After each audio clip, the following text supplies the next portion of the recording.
tõepoolest, me joonistan. Praegu on meil raha nii palju, ehk see on 3 nulliga arv. 0, 0, 0. Sponsorile saime me siit ja seda jätkab veel. Kus edasi läks? Alla.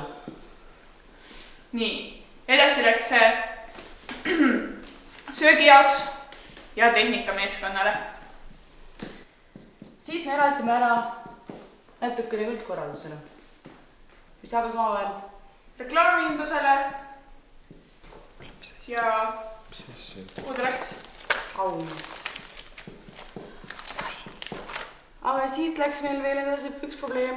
Kuule, see on jumala kiisu ju. Kuule on jah. Oota, aga palju meil siis raha praegu on? Kõrv. Ma ütlesin, meil on 3-kohane summa, seda me avaldab veel. Vaat, selle noolega väike probleem meil nüüd. See raha on meil... Me vist parem ei räägi, kus see kadus, et me peame vist jooksma. Me tegeleme sellega veel, aga vältimaks teie sõimu, siis me jooksime kohe ära. Äge vist.